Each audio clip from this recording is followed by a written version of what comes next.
we have to see Article 14 to 18 Indian Constitution, right to equality. इसमें क्या है article the right to equality article 14 to 18 is one of the fundamental rights guaranteed by the Indian Constitution. It ensures that every citizen is treated equally before the law, prevent discrimination and abolishes certain social inequalities. Below is detailed explanation of the each. इसमें हमको ये guarantee भी दी रहती है कि सभी के अधिकार जो है वो सेम रहेंगे, कोई भी अधिकार आपके अधिकार के ऊपर मतलब बड़ा नहीं है, ओके। और ये खातरी दी जाती है आपको कि every citizen is treated equally, सभी सिटीजन को समानता का अधिकार मिलेगा, सभी व्यक्ति को समान अधिकार मिलेगा, बराबर है, समान नागरिक कायदा, समान अधिकार मिलेगा। उसके बाद before the law, prevent discrimination. Discrimination म्हणजे सांगा, डिस्क्रिमिनेशन म्हणजे भेदाभेद, भेदभाव, हा रंगाच्या,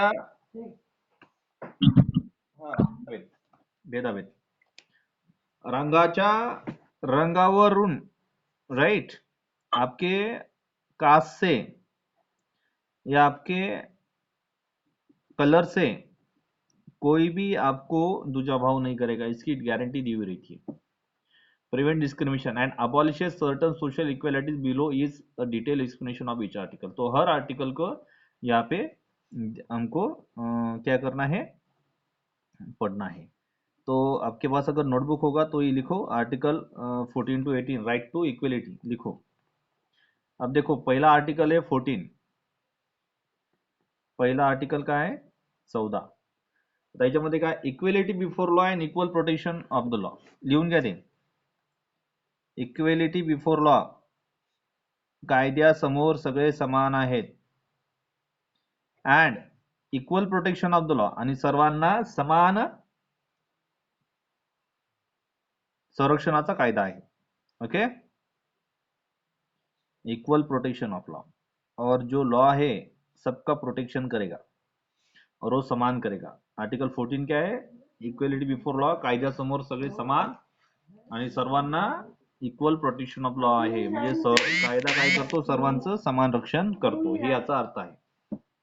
अब इसका मीनिंग क्या है, मीनिंग मतलब क्या होगा, अर्थ क्या है यहाँ पे, अभी यहाँ पे देखो, guarantees equality before the law and equal protection of the law to all the persons, citizens and non citizens।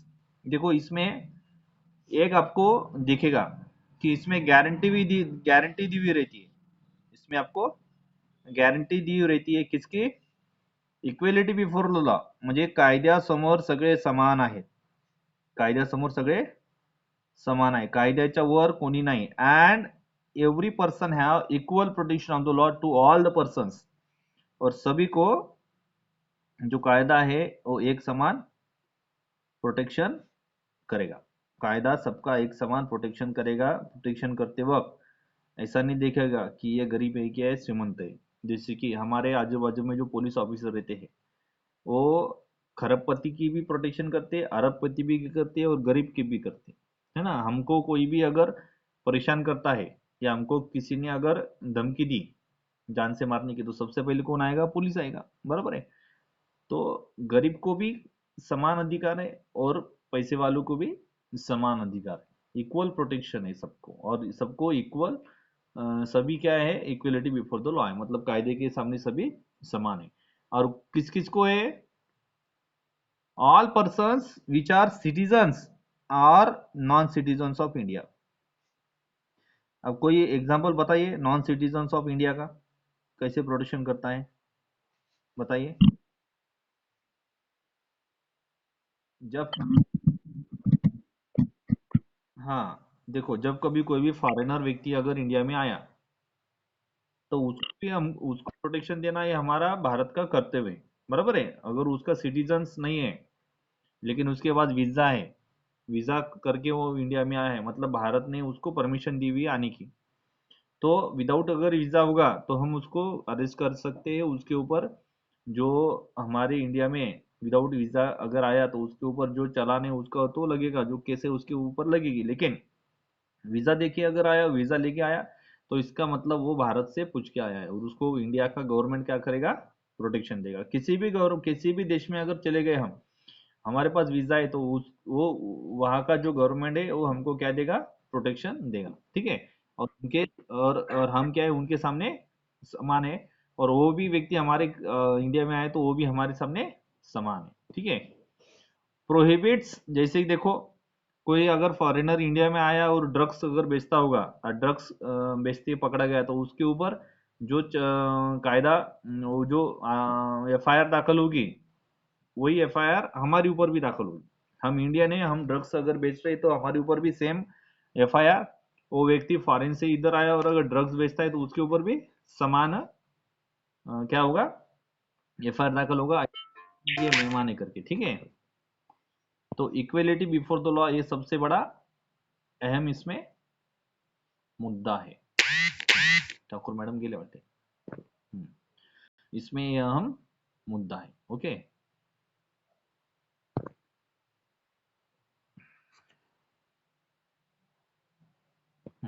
Next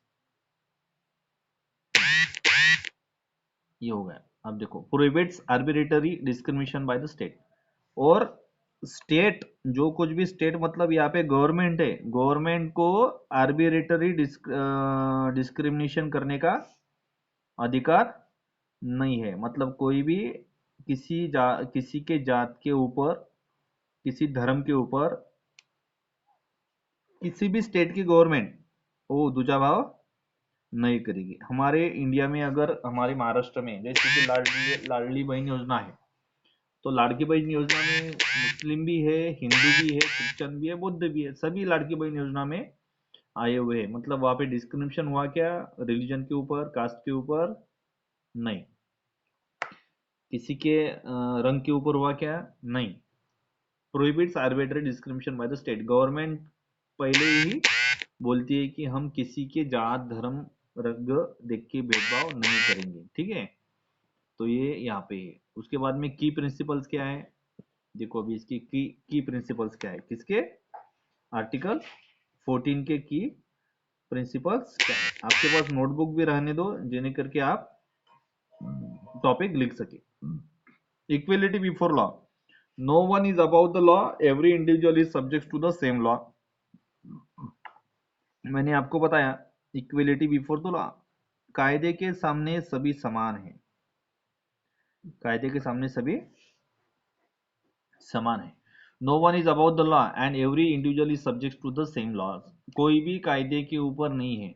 every individual is subject to the same law. सभी जो इंडिविजुअल है, सभी जो भारतीय है, उनको सेम अधिकार है, ओके। जैसे कि देखो, भारत के राष्ट्रपति है, उनको भी मत देने का अधिकार है। और भारत का अगर झोपड़पट्टी में रहने वाला कोई भी व्यक्ति है, भिखारी अगर होगा, जो भीख मांग के जिंदा रहता है, तो उसको भी क्या है, सेम लॉ है।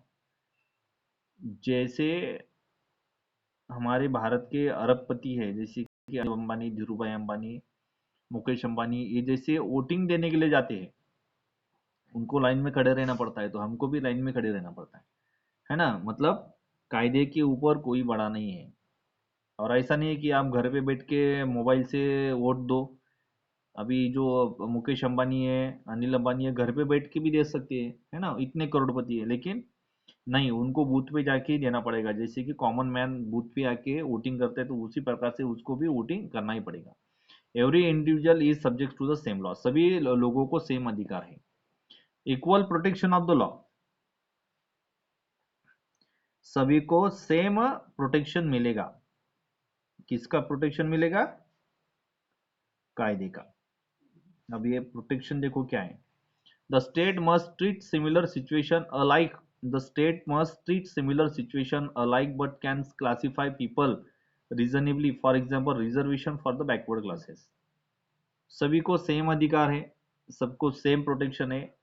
The state must treat similar situation alike but can classify people reasonable. State क्या करेगी, गवर्नमेंट क्या करेगी, सबको सेम सिमिलर क्या देगी, सिचुएशन देगी। सिचुएशन किस में देगी, in a job, in employment, various kinds of factors in India, but including यहाँ पे कुछ एक्सेप्शन है. For example, can classify people reasonably. For example, reservation of the backward class. Reservation म्हणजे काय होते? आरक्षण. जे जे विद्यार्थी किंवा जे लोक बॅकवर्ड क्लासेसचे आहेत, तर त्यांना जास्त सवलती असतात. बरोबर आहे? म्हणजे आपण काय म्हणतो, सर्वांना सिमिलर सिच्युएशन आहे, परंतु जे बॅकवर्ड क्लासेस आहेत त्यांना रिझर्वेशन आहे. आरक्षणामुळे त्यांना बॅकवर्ड क्लासेस जे SC SC VGNT NT जे आहेत, तर त्यांना नोकरी म्हणजे नोकरीसाठी त्यांना जास्त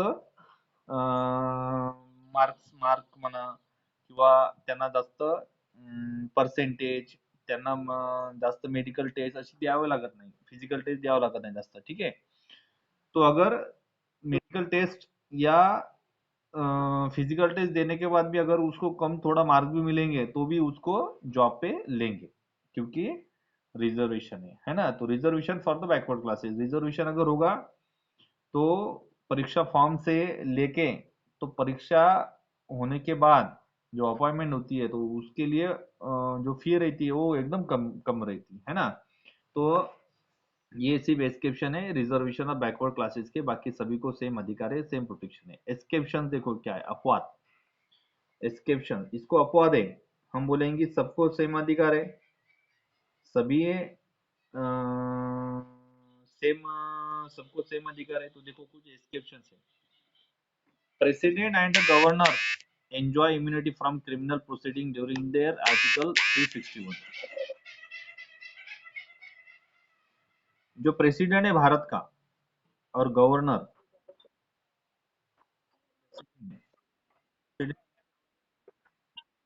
राष्ट्रपति, एंड गव्हर्नर म्हणजे काय होते? राज्यपाल. तो president and governor enjoy immunity from criminal proceeding during their article 361. Bharat के राष्ट्रपति और भारत के राज्यपाल, इनको एक विशेष अधिकार दिया है कि इनके ऊपर कोई भी क्रिमिनल प्रोसीडिंग नहीं हो सकती है ड्यूरिंग देयर आर्टिकल 361. आर्टिकल 361 के तहत उनके ऊपर कोई भी क्रिमिनल प्रोसीडिंग नहीं हो सकती. जैसे कि कोई भी प्रेसिडेंट गलत काम कर नहीं सकता, कोई भी गवर्नर गलत काम कर ही नहीं सकता, ऐसा किसमें लिखा हुआ है? लॉ में लिखा हुआ है. तो वो कोई भी क्रिमिनल काम कर ही नहीं सकते. बराबर है? जैसे कि खून करना, मर्डर करना, किडनैपिंग करना, उसके बाद में फ्रॉड करना, ये प्रेसिडेंट कर सकते हैं क्या इंडिया के? हाँ कि नहीं, ये बताइए.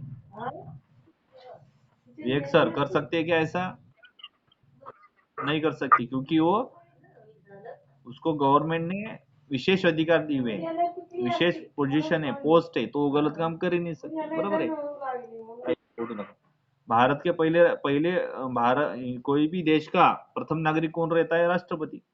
तो राष्ट्रपति गलत कर ही नहीं सकता, तो उसको कुछ राष्ट्रपति को क्या है, कुछ अपवाद उसमें दिए हुए कि उनके ऊपर कोई भी क्रिमिनल प्रोसीडिंग नहीं चलती 361 के तहत. ठीक है. Certain special privileges of the MPs, जजेस एंड फॉरेन डिप्लोमेट. यहाँ पे कुछ ऐसे कुछ प्रिविलेजेस है, किसके? एमपीज के, जजेस के और फॉरेनर डिप्लोमेट्स के. ठीक है. अभी देखो केस लॉ, इसमें केस लॉ हमको पढ़ना है. कोई भी आर्टिकल बताते वक्त हमको केस लॉ पढ़ना है. अब यहाँ पे केस लॉ दी हुई है. ईपी कौन सी है बताइए? EP Royappa versus state of. हाँ. अब ये जो केस है ये हमको पढ़ना है. यहाँ पे सिर्फ केस नंबर दिया हुआ है, ये केस का नाम दिया है, लेकिन इस केस में हुआ क्या है ये जब तक हम नहीं पढ़ेंगे तब तक ये समझ में आएगा नहीं कि केस क्या चलेगा. Establish the establish the equality is dynamic concept and includes fairness in the government action. तो यहाँ पे एस्टेब्लिश किया गया है, equality is a dynamic concept. इसमें ये बताया गया है कि इक्वेलिटी जो है ये डायनेमिक कंसेप्ट है, and includes fairness government action. और जो इंक्लूड्स फेयरनेस गवर्नमेंट एक्शन, और फेयरनेस इंक्लूड्स होना, ये क्या है? गवर्नमेंट का एक्शन है. ये आर्टिकल 14 की केस है, रोयप्पा, इक्वेलिटी बिफोर द लॉ. क्या है इसका? Equality before the law and equal protection of the law. ये आर्टिकल 14 की केस है, ये आप घर पे पढ़ना, ठीक है। Royappa versus Tamil Nadu, state of Tamil Nadu. Next, अब नेक्स्ट देखो क्या है, आर्टिकल 14 15। आर्टिकल 14 समझ में आया सबको मैडम? बर बर. पूजा मॅडम येणार, पूजा मॅडम यांनी दिला होता पण ते काय स्वीकारलं का, स्वीकार का नाही झाला काय माहिती, त्याचा ऍक्सेप्टन्स. ठीक. Article 15, prohibition of discrimination. Prohibition म्हणजे बंदी, हा, प्रतिबंध. प्रोहिबिशन आपण म्हणतो ना, प्रोहिबिशन आहे प्रतिबंधक कारवाई, किंवा प्रोहिबिशन ऑफ डिस्क्रिमिनेशन. डिस्क्रिमिनेशन म्हणजे भेदाभेद. हा, भेदाभेद, भेदभाव आपल्याला करता येत नाही. प्रोहिबिशन ऑफ डिस्क्रिमिनेशन, भेदाभेद करण्यावर बंदी आहे. Meaning, prohibits discrimination against the citizens on the grounds of the religion, race, caste, sex or place of the birth. कोणत्याही व्यक्तीला, तो भारताचा नागरिक असो किंवा नसो, तो जर फॉरेनर जरी असेल तरी त्याच्यासोबत आपण भेदभाव करू शकत नाही. Prohibit discrimination against the citizen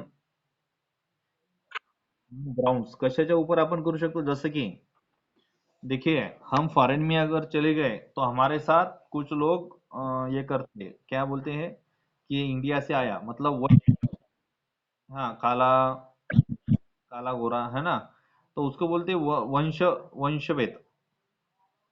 गौर वर्ण, काळ, हाँ हाँ, गौर वर्ण, कृष्ण वर्ण, कृष्ण, आपण कृष्णवर्णीय आहे ना वाटते, आपण आपण काळे आहोत, काळे सावळे आहोत, एकदम एकदम व्हाईट नाही, मग कृष्णवर्णीय अपन.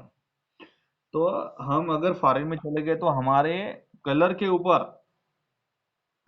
उधर क्या हो सकता है, कभी कभी भेदाभेद होता है. आपने पढ़ा होगा कि अमेरिका में इस इंडियन के साथ भेदाभेद हुआ, डिस्क्रिमिनेशन हुआ, लेकिन भारत में फॉरेन के साथ नहीं होता है. बराबर है ना? क्यों नहीं होता है बताइए? भारत में ज्यादातर हम फॉरेनर्स इक्वलिटी लाए, और कारण protection of the law. Very good. और एक थर्ड रीजन है कि हमको हमारे से में फुर्सत नहीं मिलता तो हम फॉरेन की तरफ क्या देखें. हम हमारे कास्ट में, हमारे धर्म में देखते हैं, ये इस जात का, ये उस जात का, ये इसका, ये रंग ऐसा है, रंग वैसा है, ये वंश का है कि नहीं? तो फॉरेनर की तरफ हमको हमको देखने का चांस ही नहीं मिलता विवेक सर. तो ये क्या है, थर्ड रीजन है. हाँ, तो फर्स्ट रीजन क्या है? Equality before the law and equal protection of the law. सभी व्यक्तियों को समान अधिकार है और सभी व्यक्तियों को समान प्रोटेक्शन का भी अधिकार है. ये सबसे बड़ा मेन रीजन है. कोई भी व्यक्ति हमारी इंडिया में रिलीजन के ऊपर, कास्ट के ऊपर, सेक्स के ऊपर और प्लेस ऑफ बर्थ के ऊपर, धर्म, वंश, जात, लिंग किंवा जन्माचं ठिकाण याच्यावरून भेदाभेद करू शकत नाही, कारण हा नियम आहे आपल्या भारतामध्ये. एस्केप्शन, कुछ अपवाद है यहाँ पे.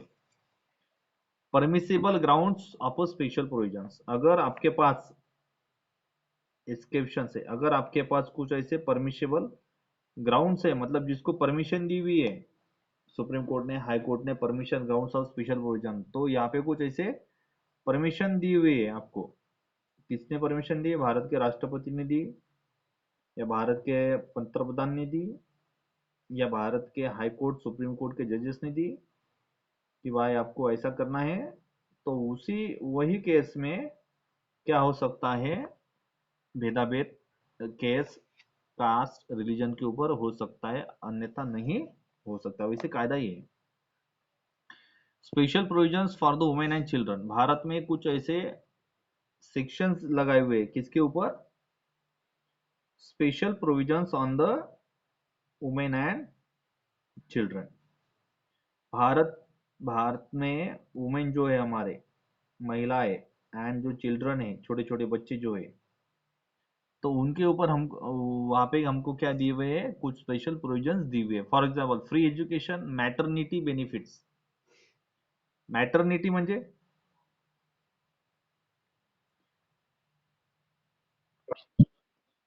प्रौढ, प्रौढ म्हणजे वय नाही, त्याच्यामध्ये तरुणपणात येणे.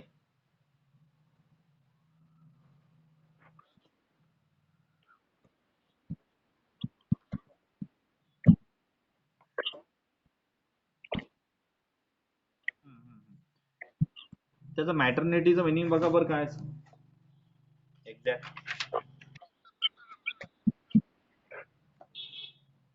मातृत्व. हाँ. तो हमारे इंडिया में कुछ ऐसे स्पेशल प्रोविजन दिए वुमन को, चिल्ड्रन को, जैसे कि सभी लड़कियों को 12वीं तक फ्री एजुकेशन है. पहली से तो 12वीं तक फ्री एजुकेशन है. उसके बाद मैटरनिटी बेनिफिट्स. अगर डिलीवरी हो गई तो डिलीवरी में भी क्या मिलते हैं, लड़की अगर हो गई तो पैसे मिलते हैं उसकी शादी के लिए, लड़की की शादी के लिए पैसे मिलते हैं, है ना. अगर एक लड़की के ऊपर अगर ऑपरेशन किया तो और बेनिफिट मिलेंगे. बराबर है. अब,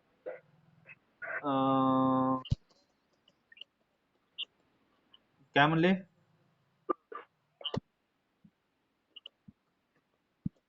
यस यस यस, गरोदरपणाला सुट्टीवर असेल डिलिव्हरीसाठी तर तिला फुल पगार भेटतो. डिलिव्हरी झाल्यावर तिला पगार भेटतो. म्हणजे बाळातपणा ते 6 महिन्याचा असतो आणि 6 महिन्याच्या अगोदर पण, बाळातपणाच्या अगोदर पण त्यांना पगार मिळतो म्हणजे मिळतोच. ठीक है. तो ये क्या है, मैटरनिटी बेनिफिट्स है. किसको, महिलाएं को. उसके बाद में reservation for sociality, reservation for socially and educational backward classes, SC ST VJNT OBC. तो ये क्या आर्टिकल 15 है, इसमें प्रोहिबिशन ऑफ डिस्क्रिमिनेशन दिया हुआ है. लेकिन अगर जो क्लासेस हो गए, कौन से बैकवर्ड क्लास, अनुसूचित जाती, अनुसूचित जमाती, मागासलेल्या, इतर मागासलेले विद्यार्थी, reservation for the special and educational backward classes. तो अगर ऐसे कुछ स्टूडेंट क्लासेस के हैं, मतलब जो अ, कोई तो आया. सर बहुत लेट हो गए हो.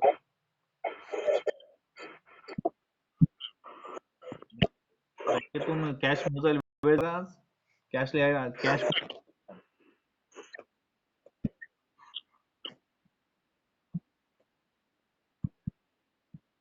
त्यावर एक एक पेटी इकडे पाठवा बरं आमच्याकडे, एक एक पेटी सगळ्यांनी. एक एक पेटी. सामान.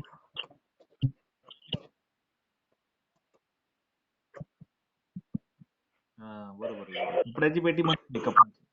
हम्म. तो देखो अभी हमारा चालू है section article 15, equality before the law. Sir 15 चालू है. Reservation for the socially and educationally backward classes. जो बैकवर्ड क्लासेस है मतलब मागासवर्गीय जो विद्यार्थी है तो उनको सामाजिक और शैक्षणिक आरक्षण आहे. ठीक आहे. नंतर तिसरं काय, special provision for the schedule caste and schedule tribes in educational institution. जो कुछ भी एजुकेशनल इंस्टीट्यूशन है, मतलब जो जहाँ पे बच्चे पढ़ते हैं तो वहाँ पे स्पेशल प्रोविजन दी हुई है. बताइए अभी स्पेशल प्रोविजन क्या होगी पढ़ने के लिए बच्चों को.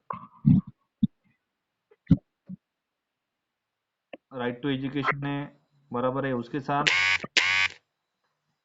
हॉस्टल फैसिलिटीज है, बराबर है, फ्री हॉस्टल मिलेगा. स्वाधार योजना है, बराबर है. स्वाधार योजना ST के लिए भी है, SC के लिए भी है. इन एजुकेशनल इंस्टीट्यूशन शिक्षा, हाँ स्कॉलरशिप मिलेगी उनको. उसके साथ एजुकेशन अगर कर रहे बच्चे तो हॉस्टल रहेंगे, फी माफी रहेगी सबसे पहले. स्कॉलरशिप से उनको पैसे मिलेंगे, फ्री बुक्स मिलेंगे, फ्री टीचर्स मिलेंगे, सभी फ्री में मिलेगा. बराबर है. तो ये क्या है, स्पेशल प्रोविजन है शेड्यूल कास्ट और शेड्यूल ट्राइब्स के बच्चों के लिए जो एजुकेशनल इंस्टीट्यूशन में हमको मिलेगा. बराबर है. स्कॉलरशिप मिलेगी, फी फी कम लगेगी, फी माफी माफी भी हो सकती है ना. अब यहाँ पे जो केस लॉ है, हम सेक्शन 15 पढ़ रहे हैं, तो सेक्शन 15 का जो केस लॉ है वो केस लॉ हमको पढ़ना है। अभी केस लॉ कौन सा है? State of Madras case law लिख लो, आप नोटबुक में होगा, नोटबुक ले लो आप, मैं नोटबुक में लिख रहा हूँ, आप भी नोटबुक में लिखो, लिखते लिखते समझ में आता है हो। स्टेट ऑफ मद्रास वर्सेस चम, चंपाकम, चंपाकम क्या है? डोरे डोरे राजन, डोरे राजन, चंपाकन, चंपा चंपाकम, डोरे राजम, ये लिख लो नोटबुक में आप, डोरे राजन 1950। हाँ, नोटबुक और रजिस्टर लेके रखो, क्योंकि वो लिखते लिखते हम समझ में आते, जब तक आप राइटिंग नहीं करेंगे तब तक आप समझ में आएगा। तो स्टेट ऑफ मद्रास वर्सेस चंपाकम डोरे राजन 1951 की केस है। अभी जो केस लॉ है यहाँ पे ये दो दो लाइन में दिया है, लेकिन आपको पढ़ना पड़ेगा क्योंकि केस लॉ भी पूछ led to the first constitutional amendment, first amendment act 1951 allowing reservation in education. तो भारत में अमेंडमेंट म्हणजे सुधारणा, हाँ, led to the first constitution, पहली कॉन्स्टिट्यूशनल अमेंडमेंट हुई, पहली बार भारत में इंडियन कॉन्स्टिट्यूशन में कुछ ऐसी सुधारणा हुई। लेकिन कॉन्स्टिट्यूशन में अमेंडमेंट करना मतलब सुधारना करना, तो पूरा कॉन्स्टिट्यूशन बदलना नहीं है, उसका जो बेसिक कंसेप्ट है वो चेंज नहीं करना। बेसिक कंसेप्ट वैसी के वैसी, लेकिन जो अनबेसिक है, ठीक है, और जो से इंडियन कॉन्स्टिट्यूशन को धोखा नहीं होता है, तो वही चेंज करना है। तो इसमें क्या हुआ, फर्स्ट अमेंडमेंट में 1951 रिजर्वेशन, पहले रिजर्वेशन कहा था, बताइए सबसे पहले रिजर्वेशन कहा था, जल्दी बताइए, बताइए। सामा सोशल रिजर्वेशन था। हाँ, हाँ, महाराज, बराबर है। सबसे पहले सामाजिक रिजर्वेशन, जैसे कि बाबा साहेब आम्बेडकर और डॉक्टर बाबा साहेब आम्बेडकर और राजर्षि शाहू महाराज, इन्होंने जो रिजर्वेशन दिया, तो ये सबसे पहले सामाजिक, सामाजिक अगर रहा तो एजुकेशन मिलेगा। जैसे कि सामाजिक रीत्या सबको सेम बिहेव करना, कोई ऊंच नहीं कोई नीच नहीं, सबको सेम।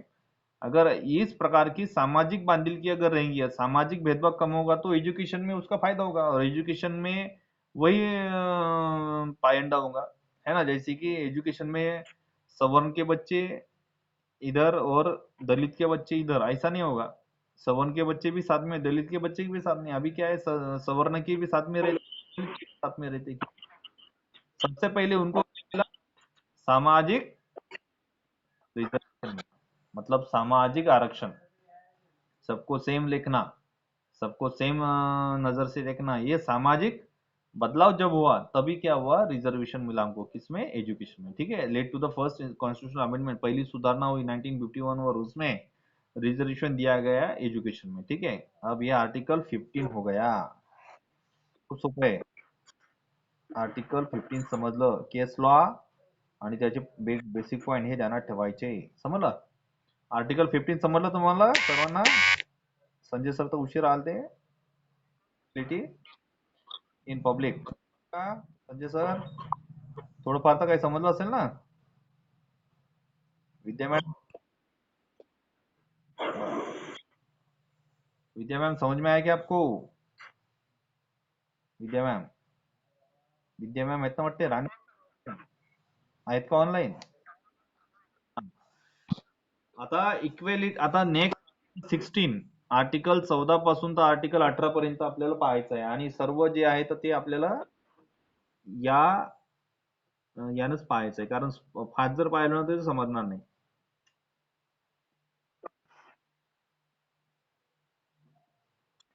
हम्म. चला आता आर्टिकल 16 मिनिंग, सगळ्यात पहिली मिनिंग आपल्याला नोटबुक मध्ये हेडिंग टाका, मिनिंग आर्टिकल 16. वही पुस्तक घेऊन बसत जायचं, नोटबुक आणि वही घेऊन बसायचं. मीनिंग क्या है अभी? Guarantee equal opportunity in public employment and prohibit discrimination based on the religion, race, caste, descent, place of the birth, residence. 16 का से 15 का इसमें डबल है, लेकिन इसमें एक ऐड हुआ है। क्या ऐड हुआ है? Guarantee equal opportunity in public employment, guarantee in equality. ये लॉ आपको गारंटी देता है कि भाई अभी इसके पहले हुआ, लेकिन अभी इसके बाद guarantee equal opportunity in public employment. जो कुछ भी पब्लिक एम्प्लॉयमेंट के जो रोजगार है, मतलब पब्लिक पब्लिक एम्प्लॉयमेंट कौन सा होगा? रेलवे विभाग, उसके बाद में बस स्टैंड, एसटी विभाग, महापरिवितरण, महावितरण, लाइन, एमएससीबी, उसके बाद में बीएसएनएल, उसके बाद में एलआईसी। जो कुछ भी पब्लिक एम्प्लॉयमेंट है, तो वहाँ पे सबको समान संधि मिलेगी और सबको गारंटी मिलेगी कि आपको रोजगार यहाँ पे मिलेगा। जैसे कि एमपीएससी मालूम है आपको? Maharashtra public service commission. UPSC, union public service commission. हाँ, जो कुछ भी सेवाएं रहती, सेवा, उसको क्या बोलेंगे हम? क्या बोलेंगे? सर्विसेज। यस।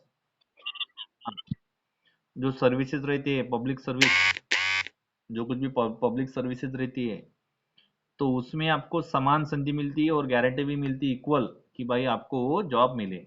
जैसे कि पेपर सबको एक जैसा ही आता है, एससी के बच्चों के लिए वही है, एसटी के बच्चों के लिए और ओपन ओबीसी सभी के लिए सेम पेपर है। पेपर ऐसा है क्या? दलितों के लिए अलग है, सवर्णों के लिए अलग है क्या? ऐसा नहीं, equal opportunity and equal guarantee to public in a public employment. Public employment में सबको समान अधिकार है, समान संधि है जॉब करने की, है ना? एमपीसी की स्टडी करने के लिए एससी एसटी वीजेएनटी ओपन ओबीसी की सभी बच्चे पढ़ाई करते हैं, और पेपर भी सभी को सेम आता है, टाइम भी सेम रहता है, लेकिन जो ज्यादा पढ़ेगा वो आगे बढ़ेगा, है ना? तो इसमें एमपीसी में यही है। And prohibit discrimination based on reason, और इसके और आपके जात के ऊपर, धर्म के ऊपर, लिंग के ऊपर, प्लेस ऑफ बर्थ के ऊपर, रेसिडेंस के ऊपर, रहने की जगह पे कोई भी आपके साथ जातीय भेदभाव या रिलीजन, धार्मिक भेदभाव नहीं करेगा। इसकी गारंटी आपको देता है कौन? सेक्शन 16। और आपको इक्वल अपॉर्चुनिटी देता है पब्लिक एम्प्लॉयमेंट की, ठीक है? अब यहाँ पे कुछ एक्सेप्शंस है।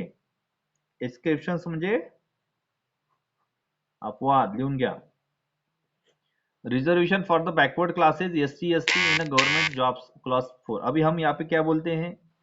हम यहाँ पे ये बोलते हैं ऊपर कि आपको समान अधिकार मिलेगा, सबको इक्वल एक जैसा अधिकार मिलेगा, किसमें? एम्प्लॉयमेंट में। लेकिन लेकिन जो बैकवर्ड क्लास के जो स्टूडेंट है या बैकवर्ड क्लास के जो बच्चे हैं, बैकवर्ड क्लास म्हणजे मागासवर्गीय, यस, शेड्यूल ट्राइब्स,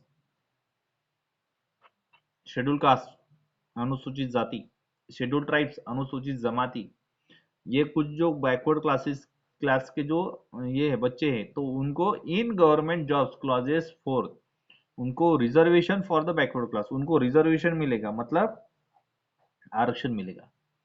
ओपन के स्टूडेंट को अगर 100 में से 80 मार्क है, और अगर एससी के स्टूडेंट को 100 में से 60 मार्क्स है, तो वो आगे जा सकता है। क्यों? Reservation for the backward class, क्योंकि बैकवर्ड क्लास के लिए क्या है, इंडियन कॉन्स्टिट्यूशन में रिजर्वेशन दिया हुआ है, इसके वजह से। ओके। उसके बाद में domicile requirements for certain government post, for example for the residence of the specific state. Domicile requirement for certain government post, तो इस प्रकार के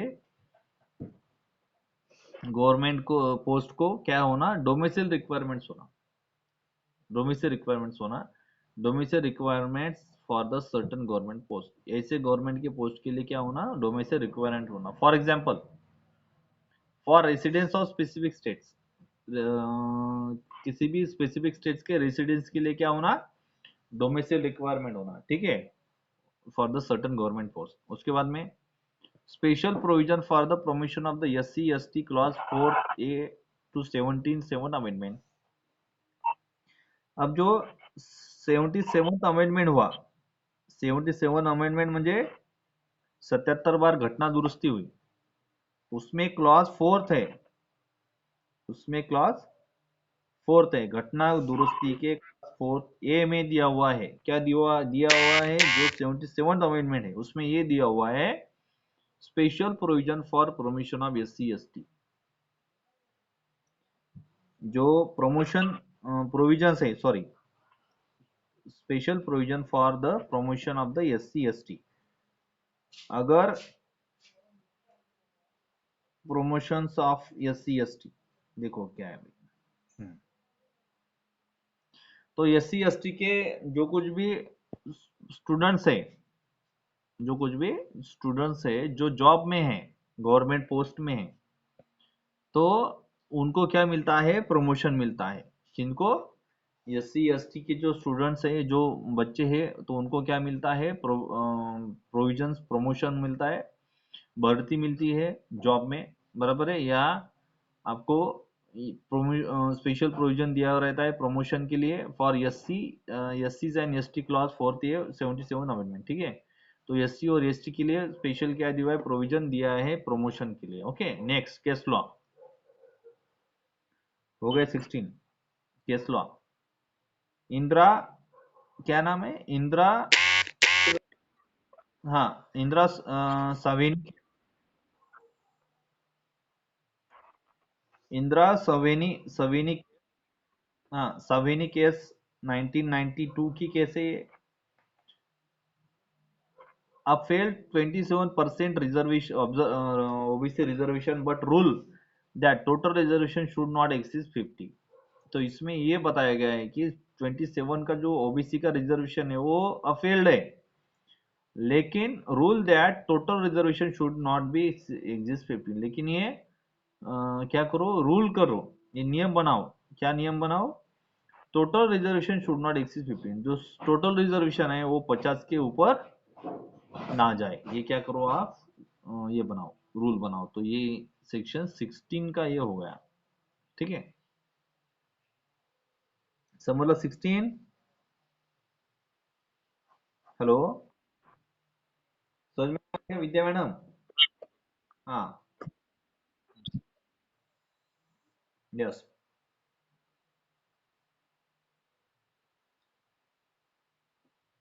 संविधान हा माझा आवडता विषय आहे।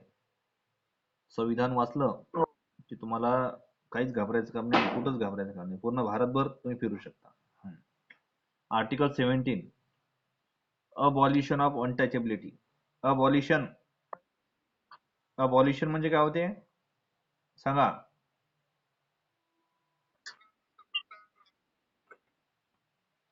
निवारण म्हणलं, निवारण म्हणता येईल का त्याला, पहा बरं एकदा, अबॉलिशन,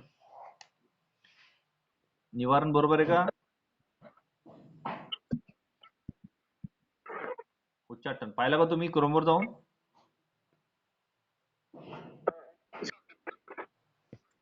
अब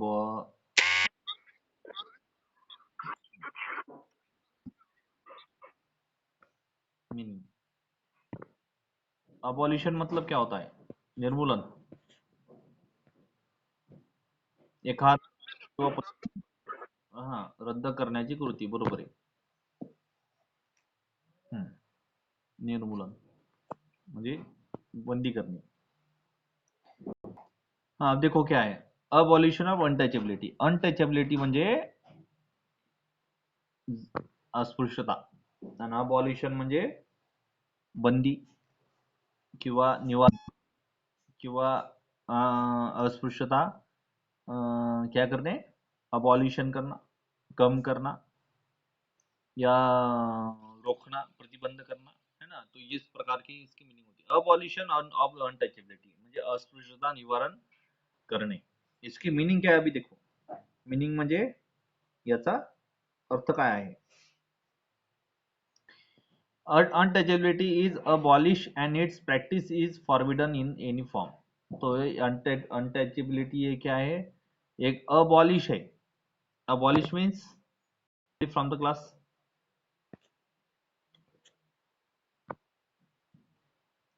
बताइए विवेक सर, abolish.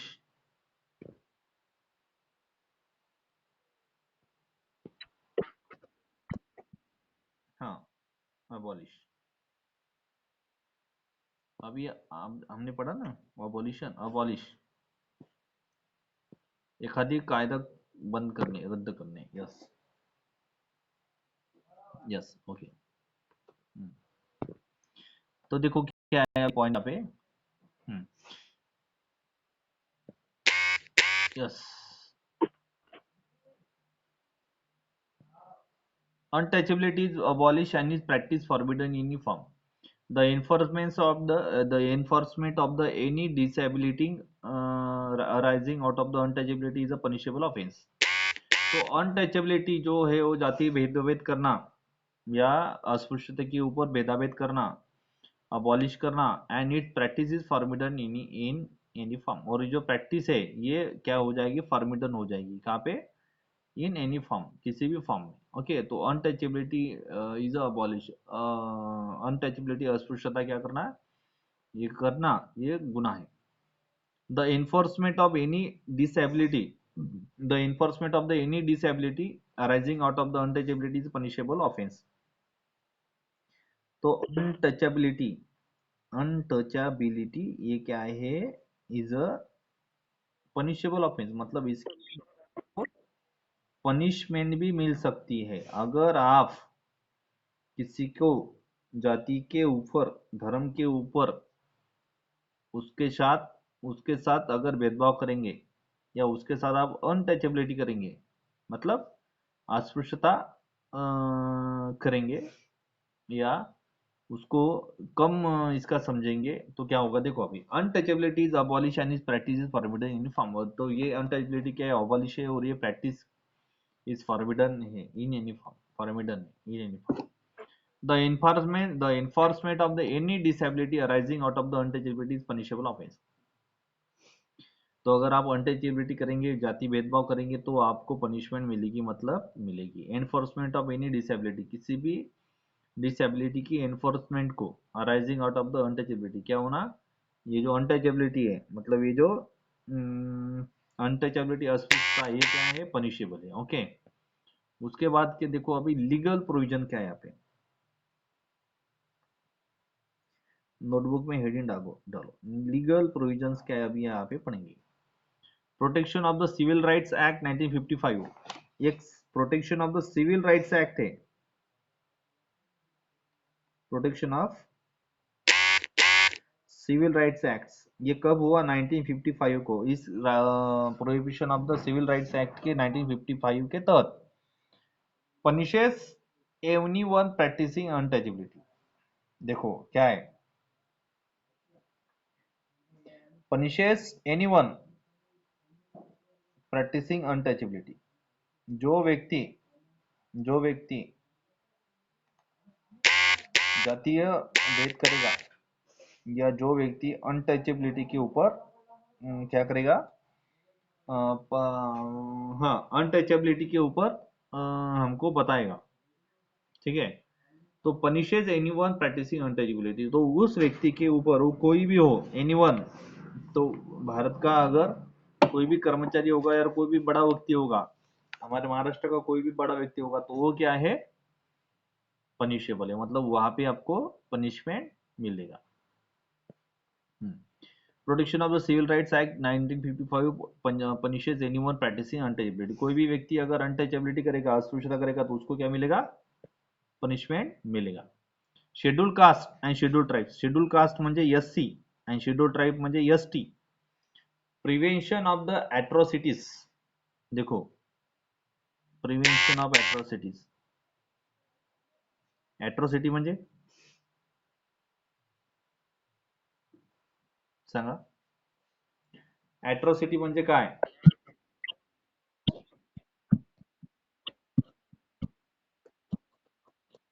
बरोबर आहे, व्हेरी गुड, बरोबर सांगितलं.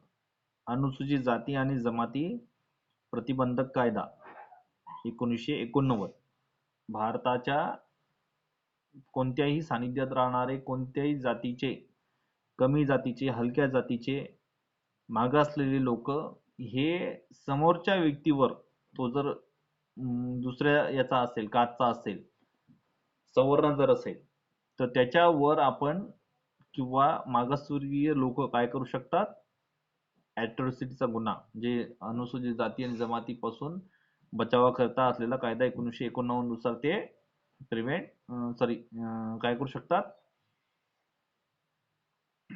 Schedule caste schedule tribe prevention of the atrocities, तुम्ही ॲट्रॉसिटी गुन्हा टाकू शकता. ठीक आहे.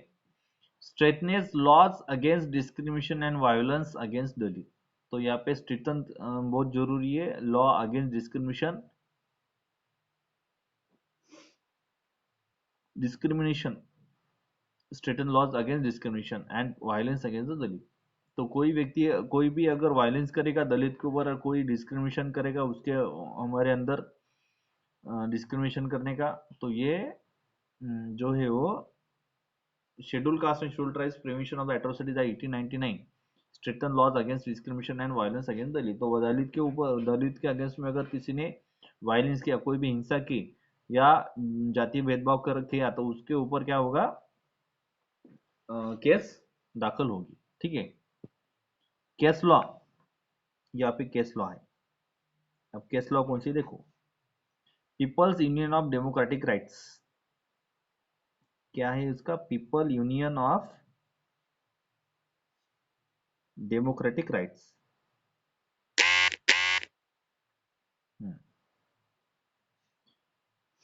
Peoples union for the democratic right versus union of India, union of India. कौन से इसकी केस है ये, 1982 की केस है.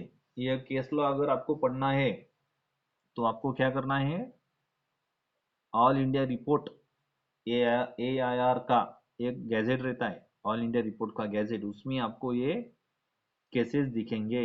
ठीक है. तो ये केसेस रेफर करो. Peoples union for the democratic rights क्या है, पक्षकार, इसका पार्टी का नाम क्या है, peoples union for the democratic rights versus union of India. तो ये डेमोक्रेटिक राइट्स का एक पीपल यूनियन है versus union of India. The supreme courts rule that the state has a duty to prevent the untouchability. तो supreme court क्या करता है, rule बताता है. क्या बताता है supreme court, rule that the state has a duty to prevent the untouchability. State की एक ड्यूटी है कि अनटचेबिलिटी क्या करने की, प्रिवेंट करने की, उसको कम करने की, अस्पृश्यता जो बढ़ी हुई है उसको कम करने की. ठीक है. तो ये कायदा बना 1982 में. अब आर्टिकल 17 हुआ. आर्टिकल 17 समजलं का सर्वांना, हो का नाही,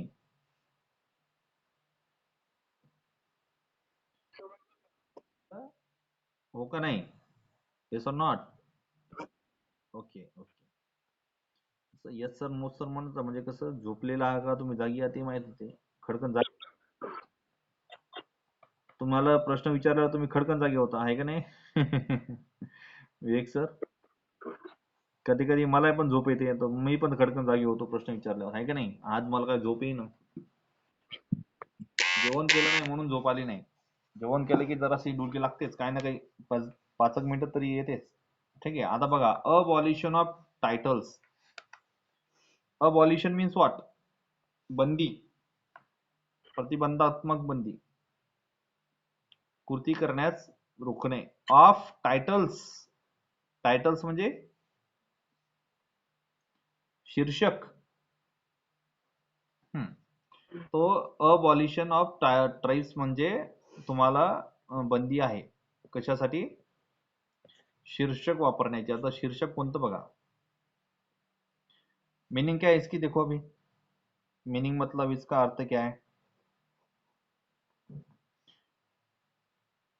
the state prohibit the conferment of the title escape military and academic distinctions. तो स्टेट क्या करता है, प्रोहिबिट करता है. कोई भी सरकार, शासन आपके ऊपर बंदी करेगा, किसके लिए बंदी करेगा, prohibit the conferment of the title. कोई भी टाइटल, शीर्षक यूज करने के लिए आपको बंदी है. जैसे कि भारत रत्न, विश्व रत्न, ये जो टाइटल्स है ये शीर्षक है बड़े बड़े, तो ये आपको यूज करने के लिए क्या है, बंदी दी हुई है. जैसे कि escape military and academic distinction. जो मिलिट्री के लोग हैं और जो एकेडमिक डिस्टिंक्शन के लोग हैं वही क्या करेगा, ये टाइटल्स का इस्तेमाल करेगा, अदर व्यक्ति नहीं कर सकता। Indian citizen can not accept the foreign title without government approval. Government का अप्रूवल जब तक नहीं पास होगा, मतलब भारत गवर्नमेंट जब तक आपको पास नहीं करेगा, गवर्नमेंट अप्रूवल नहीं देगा, सम्मति पत्र नहीं देगा, तब तक आप इंडियन सिटीजन्स जो है वो can not accept foreign titles, कोई भी फॉरेन टाइटल को एक्सेप्ट नहीं कर सकते हैं जब तक गवर्नमेंट उसको अप्रूवल नहीं करता है। ओके, की प्रोविजन। हाँ, भारत रत्न, ये कुछ ऐसे टाइटल से बड़े बड़े अवार्ड से, ठीक है। मीनिंग क्या है इसकी, the state prohibit the conferment of the title, ये लिखने दो पहले। आप लिख रहे हैं कि नहीं, नहीं थोड़ा थोड़ा राइटिंग भी क्या करो Vivek sir. The state prohibits the conferment of titles, title म्हणजे शीर्षक, भारत रत्न, विश्व रत्न, ठीक है, डॉक्टर, इंजीनियर, ये कुछ ऐसे टाइटल है जो वो प्रोहिबिट्स किए जाते हैं जब तक उसका मिलिट्री और एकेडमिक डिस्टिंक्शन ना हो। Indian citizen can not accept foreign title without government approval, जब तक Indian citizens can not accept foreign titles, लिख लो, foreign titles without government approval, जब तक इंडिया का गवर्नमेंट अप्रूवल नहीं करेगा, सम्मति पत्र नहीं देगा, तब तक फॉरेन का टाइटल कोई भी इस्तेमाल नहीं कर सकता है। जैसे की बघा, सर ही पदवी कोणाला दिली होती, सगळ्यात पहिले सांगा, जनरल नॉलेज सर, इंग्रजांनी सर ही पदवी कोणाला दिली होती?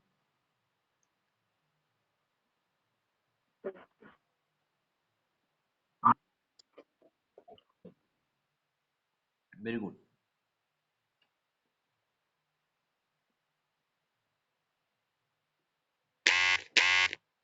राईट। आणि रवींद्रनाथ टागोर यांनी ती वापस सुद्धा केली होती, माहिती आहे कशासाठी? भारताला स्वातंत्र्य मिळावं। हा, एमपीएससीचा खूप अभ्यास आहे बा सर, बरोबर। जालियनवाला बाग हत्याकांड झालं होतं आणि भारताला स्वातंत्र्य मिळावं म्हणून रवींद्रनाथ टागोर यांनी सर ही पदवी वापस सुद्धा केली होती आणि इंग्रजांनी त्यांना बहाल केली होती, पण त्यांनी वापस केली होती। तो अभी जो सर पदवी है, सर ये किसी को भी बोलते हैं, रिक्शा वाले को, भंगार वाले को, फल बेचने वाले को, उसके बाद टप्पर, प्लास्टिक, कोई भी किसी को भी सर बोलेंगे। लेकिन उस जमाने में जब ब्रिटिश थे तो ये सर जो टाइटल है ये सिर्फ कुछ महान व्यक्तियों के लिए इस्तेमाल किया, जैसे कि sir Mahatma Gandhi, sir Bhimrao Ambedkar, sir Rabindranath Tagore, है ना।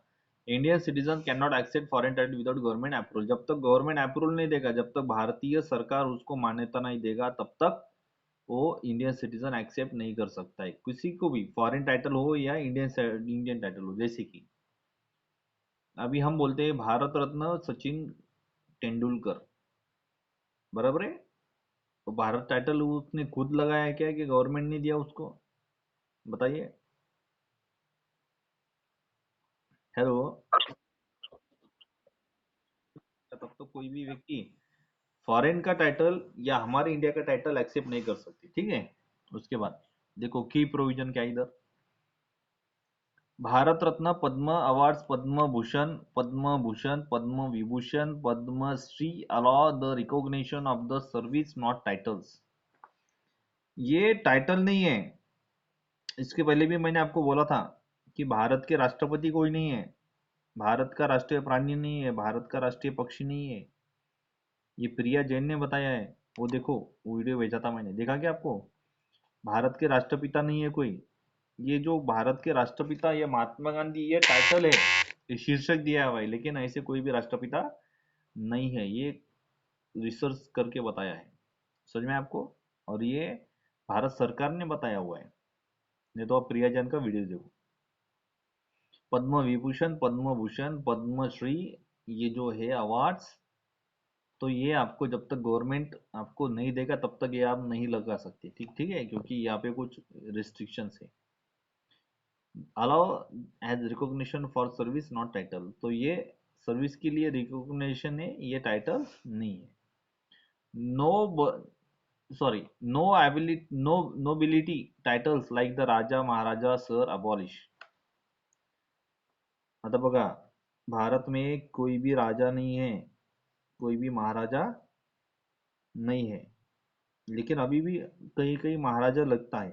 जैसे कि वो आपको मालूम है क्या, जो ज्योति आदित्य सिंघानिया, ज्योति आदित्य सिंघानिया,